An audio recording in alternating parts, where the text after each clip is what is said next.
Taro falava, o se mai ala whaafafonga i le tala o whaingoina o le leo.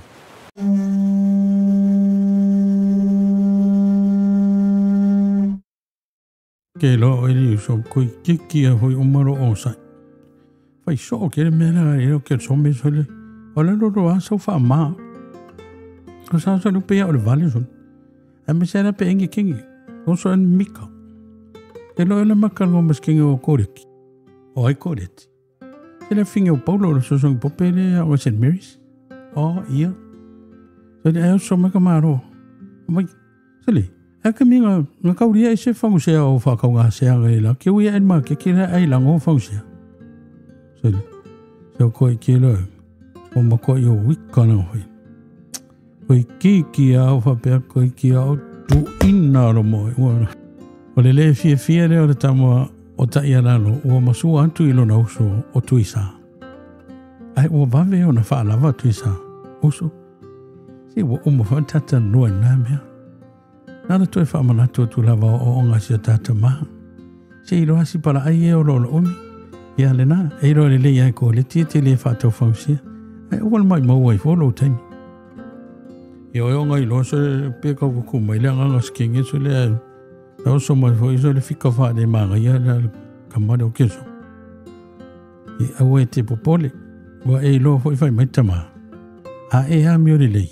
E sa wal tine so mai oi.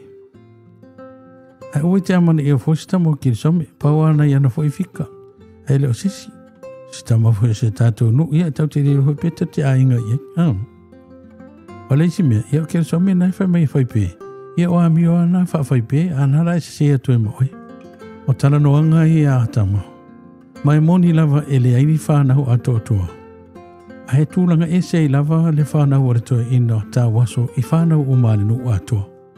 O ta ia lalo o matui saa. E whai ma whaataita inga i whanau o marinu o pai pai loloa. O le o te ngi a le whanau o le to ina whanau o tō whapea. Se o le, se e mai maupanga pei o kou se o le whanau o ko inga lao vereveleng. Ka mani le nge o kui sāma ka ia lalo. O te ngi a ne le whanau o le lo matua whanau o tō whapea. Se mai maupanga pei o kui sāma ka ia lalo. Ka miki le lei. Kou le whaalongo, kou leo sikai. O nei si taimi o whapena fo i whaiwhi au mamatai. O taimi o aso ngā fua le nuu, po o taimi fo i o Aotearoa. E le mawhai lava o nā luloa sea o ngā eo noa marata o i ngō le nei auso. E whai ma whaataita inga ma wha o i e tūpulanga Aotearoa mataure lea. O ta ia lalo matui sā, e nā o la ua masi o la tama o verevelenga ua po le wa ia le toi ina. Ele iwa ai lava tama i solati nā, a wā o le haso na whāna na uai, na o laila ua ai whano le soifua si olati nā o sina ula. O me inute muli a o le tō le māna wā sina ula, sa ia tau memu e lava i avele velenga si ona tō lua. Lele, le upele, a whai pule le tua e ola si ta whanau, tau tua nā ma oi. Awa lava ni i whaia whaafia te ngata i na tusa lava pēna o le tōlua. Ai oa o ia ili me sao. A oa o ia ola wha mahoni, ma ola pūlea. Ia i loa le vae sā ma le vae tapuia. Ia i loa na awa mamatao i le tua matanata. A pūlea le tua e mātua mamano losi mamanuia. Ia oa o iai e ta ia nalo mea uma. Ai whaasifa le vi ime le tua e ona le manos. Lele. A awoti o te le tau mamala kama oi. O le a o musu e tulu e sasoani i le tau sino si a te whanau. Ma o le a e lana i lana palo o leo. Na umatu lava upu ia aritina o sina ula. Matoa tu e lava lana manawa. Tālofa, ua ola le pepe ai whano le whainele. O aso tala vau o le soifuanga o vele ma sina ula. Ai ua mautu sia whaafusi e le mafutanga. Ona o le maatongi whaatō, O le mua i le fuatia, ma le pule whaitoa tasi e le atua. E le ingalo ia vele vele nga se upu e tasi o le tangi tala talane asiana mana mea o sina ula au le itola na manawa i le aso na whahana na uaitama. O upu fo ia o le mawaenga sina ula, o ina na whauma ia ingo o tau lelea.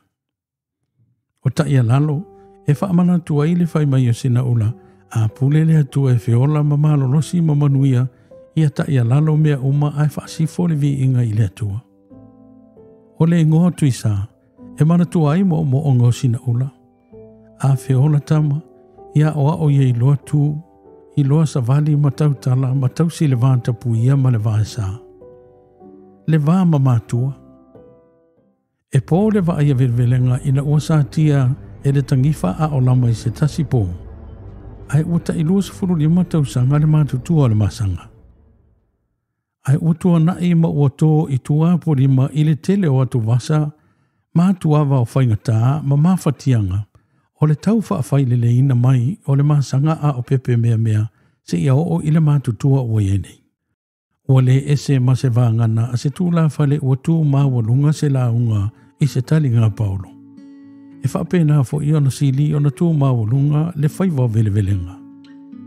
I le whaatotonga ina ma le whaau penga ina o tama i hatangia mai mo i mitinga si o latina i o laolanga. Ai meisesi ana pele o ta oto ma tiloa e mai le manawa o le palapala. Ua vai e le toe ina leo langa ua o laisi a la whanau. O taimi fo ina he mawhau e vele velenga si ana pele o sina ula ma whapeifo. E mai ue pe anoso i fua mai ula. Se vai le manolosi ma le manuia ua iei si ana whanau. Ua moni lava ua putusia. Ia oa ole tama i ona ala a oititi. A o ina matua i le toe tea e se lava. So se mea lava e whai e se ainga po o le nuu foi. E le ma whai ona misia i le masanga. Ai mua lava fo i tau nuu ma tau la mua i le whaatino ina o se mea whai. O le si ina o se whalea o po se umukuka o se ainga. O se wari ngā whale po se whaamama ina o se whanua. O tui sā lava mata ia lalo e whaamoe i ei matai ma taulele a mātutua. Ua malo lo le ngā rua ngā taulele e se tasi aso. O le sasa ina ma le whaamama ina o le vao le whalea o ngore nuu. O na nofo lea ma malo lo ma tala noa. O na whaapea leo le isi tau lea. E ese le maana i o lua ingoa ali. O oeta ia lalo. E iei se so o tanga o lua ingoa ma le tala tu o fo ilea i le ainga sasa o mani. O te le iloa. Ma te whiola e lava o iei mai ingoa e ma te le iloa. O ta apele ngā ruenga ma fo ile tangata ilona ainga. Ai ua tala noa le isi whai awa ilona toa lua. E, o le mahali e ia wanga le masanga le a le toi ina o vele. Ai a o le mea le tau, o le whetau i le leo le ngoa ma le ami o le tama. Le tama o ta ia lalo. E ti ngā lava o na vivi i e tangata. Ai le ai lava i eise taimi e te vai atu ua tau adi ali mai pe adia e eise uinga fia sili pe mi mitai fo. Ile ma le isi e pe iana i tama o ni tamaiti la iti.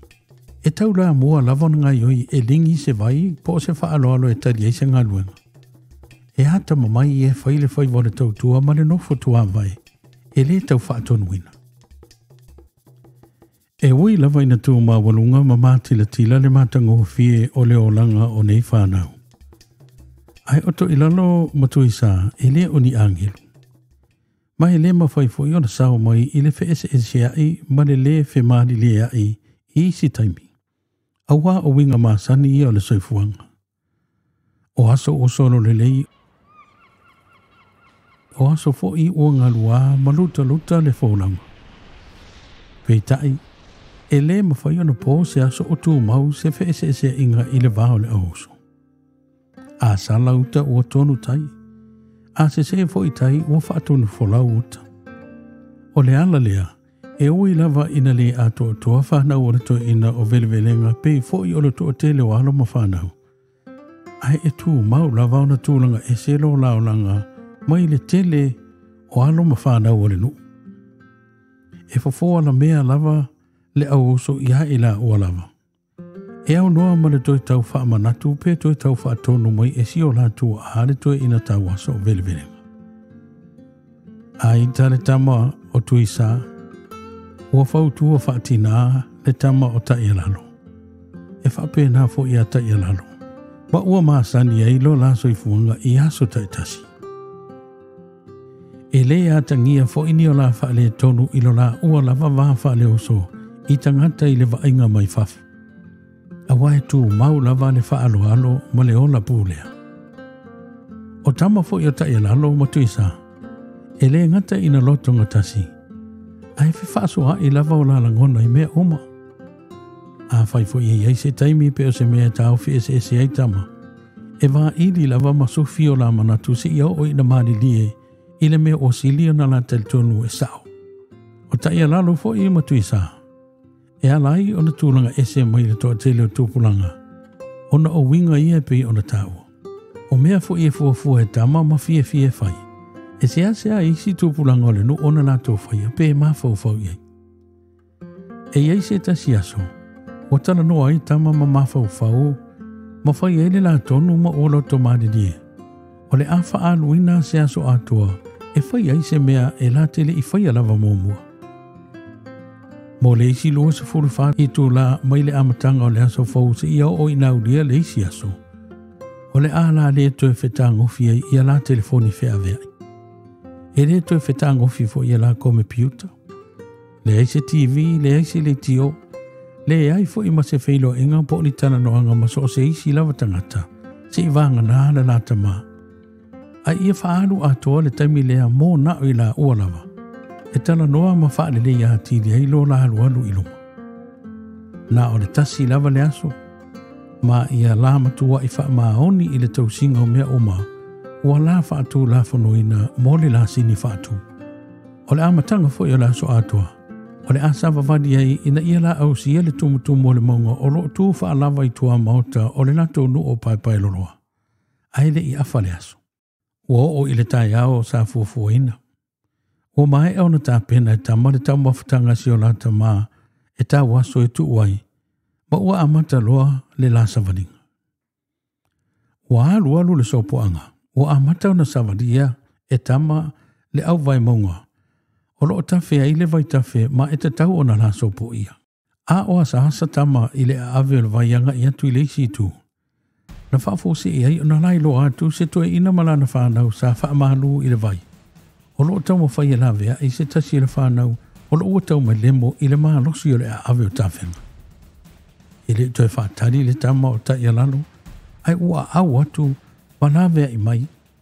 Po ia si i lunga ma amo i lona ua le tama i ta talavou, ma ave i le isi tu ma wheta o mi atu e a sa tu i le lolofi mai ma le tafe mai o tawhenga. O na tu ule i le isi tu o le pa o mātu le tu vai. O na whaafetai ane lea o le toi ina i ana le whanau. Ai o toi whaawau fo i le savani ngā tau le lea. E le i tau nu uta mai le tumutumu o le maunga i le taimi sa fuafuaina. Ai ina ua mahe ale aso. Sa le ai lava se whaale tonu i le mawhauwhau o le tama o tai alalo. A wa ua au sia mea o mai pei o na sa la fuafuaina ma toi tau nu i le whale a o le ipongi sa e whaawa wai le atuanga o taimi o tutoi. Pei ta i le tama o tui sa. O matua le ma lia lona loto. Ma ua whai atu i lona uso. O e soli tutu o ngā matu la whono le taasu. Ai se ana e wsosoani e fua i le tamai tai talavau ai le tu oi pea o la iei le lato a inga malona tama. O le ala le nau o tatu wai e na tatau nu il tumutumu le mango. O ma tatu wai e i le taimi sa fufuaina. Ma ua te le upo e whaadi ai le ma lia ma le hita tui sa i lona uso. Ona o le wsosoani fua i le ainga. Ua le ngata ina tuwai e iono o i le tumutumu ai ua soli fo i matutu unga o le lasini na whaatuina. Ua mulinga fo i le ote le lo matua tausi i le aluai lava o le mali o tuisa. Se ia o lava ina le ai se isi upu a wa le lava le tamatau tala ma ua fe fo ia i whaafia ho na mawhauwhaunga mana upu. Ua fe taa i solo whaalo le mangalo naita talu ai le whasosoani alo na uso ai sa tapu le la madienga e a afia se tangata po se isi lava tangata ai tau lava o ila ua. Ua uma le lava tala na mawhai ona mana tu e tui sa e wha upu eilo na le maria ilo nausu. Ona nofo ai lea se i vangana ai le lū peo le hulu ma wha ano naumata. Ua mawaini nei se kone ona tadi leo le tama o ta ia lalo. Le iti ofo i whai mai le upu o le tadi fi le mū e li liu e se ina i le ita. Tui sa si o uso. Wa ai oe. O le mea mua e sa o li lei oe. O le tā maani li ianga ia na oi tā ua lava e awane ia afia se isi tangata i le aso ato. E te mana tua foi. Ua omau na o ina tā ua iso se mea. Mua. E le whaatapula aina me le lei. Lua. A o tātou tau sili e tau si wha maoni tūla whono le atua ma tūla whono o le ele. O le whasau ina ma le lawe ina o se tangata soifua. O se mea lea o te iloa sili ato na tā ua pe ata tala noa i polo inga le hedi. Pele o le tala e ale tusi e mawhai mea o mai le alofa. O ata tutu o ngama tātou la whono sa whai. E pule i lava tā ua. Ai ua na o se sini whātu. Ai sili atu le tūla whono o le alofa atu. Ua whaapea mai ia e alofa atu i le lua te tua oi ia pei o oe lava ia te oi. Wa ai la oi si o osu. Na o wa moina le tua whawhine talavou na se manue ma lemo maoti ai. Ma tu o i leisi tu vai o na ngatai le i ina. Peitai, o loo e a moina peale na avenga o mai lava i le taimine. O le wha moe o le fuafuanga, ina ia avea ita ua matangata silio na lelei. O le fe silio na lelei i lea. Ai silio na lelei mo ai. Ia o le nā, wani e mai si o oso. Ia tā alo ese mai le tau toso le la au felefele, ma le amoina o amonga e le mana o mia. Oa o mai le whaaola, ai se fia sili, ia avea ia ma au auna. Ai mani e maia. Ua pei o se fatu o pa o i le ele lei. Ua pei fo i o se suatimu o pa o i fo i le ele nau mati. Le ofingo fiantu o opo o ta ia lalo i le loto o le tama o tuisa. Ua le mawhaia tuisa ona te te ona loi mata. O loi mata o le fia, o loi mata o le whaafitai. Ona o se uso sili ona le lei ua ia mawaina. Whaafitai lalo. Ia e wha maangalo mai o manatu se ma o manatu whaapito. O oe lava o se uso le lei, o se uso whai uso. O se atali i poto e pei ona tā o i le whata oto. Amu ia hao o maua se uso, e mata o i le atua, ma whai ma whata i ta inga le lei. Ma a apa mai e la vea ia upe ata wau ina opa o watu i whaososonga. O tutu i lunga to i lalo ma tui sa. O fusi tama ma whea songi. O na toa tutuli i fole i lalo ma ua whaile la tatalo. A o whaia nei tala noanga ma tutupu nei mea oma. E le ai ma se iloa e tama o lo o ana lo la tama le toi ina o velevelenga. Aina whatu a whaate ia ina ua a mene le rotu ai male le toia ina. Vele. O le tau whaituli o so atulea ale masanga. Whaapea ma ua nei te tofa. O nofo i lunga le toia ina ma so loi o na whafonga ua le toi loa i se mea awa ua pō lana vaai. O na pati lea o na a au. Ua pei o le pati ta oto o le whepo. O na amata lea o na whaamatala. Mō leurua i taimi talo o na whanana o mai tama. E le toia ina le mawaenga asina ola si o latina. I le aso na whanana o mai ai. Le tama o ta ia lalo matui saha i le lalolang. Ua aluai le whaamatalanga. Ua o ina whai atu velevelenga i tau lea. Sa o ta oto lava. Ma o whaalongolongo. A o whai le lua whelawhalafo inga. E moni lava. E le o moe noa le fili ma le te apolo. E le tiofo i whai mai paulo ua whealua i sa tani e pei o se leo na tangi. E sa ili se tasi aina eia. Ai a whai tātou te tau solo mua o na whaatupu le fili mu. E le ma whai o na manu malo le leanga. O mahe ale tala ato le soifuanga o sina ula. Ona momoe fia leo ta ia lalo matuisa. Ai ua moe mana tunatu e pei o le tala i le tamaloa ana le toe ina ta waso. Ma whaalongolongo i u leo sina ulana na pele e le o mamao atu lava maia. Ua mawaini nei masina, ai ua iloa e tama o ta ia lalo matuisa ua yeise suinga tele isi o la tama. Ua tau le manongi se mea tau mafa ma ua tau le tau sami le toe ina. Ai ua iei fo i male isi mea fau. E whaalongo ina lava e tama le tala noa to o tasi le toe ina. A o nisi taimi e whaalongo atu o tau le ngō sina ulalo la tina. Tolu tau sanga muri ane. O tu ua le malo e le toe ina o vele ngā tae au manino. O se aso sili o na pongi sā. Ai o se aso foi na matuali i tia ai le nuu. Ua pei o le tala tu sia i le tusi pa ia. O le aso. O tu umalo ai le li i tele. O le sali i tai. Mamatua i eile tumu i le mamalu o le fio angau pai loloa. E le i tu ua tama le ainga ina ua tu umalo velevelenga. A ua usu ngafa le au uso. Ma ua whaateleina i le atua fua o la surunga titi. Ua avea tama mamatai mataitai o le ainga a toa foi malenu o pai loloa. So se taimi e sau noa pe fetalai e ta ia lalo po tuisa. E sa o le ainga malenu o atua.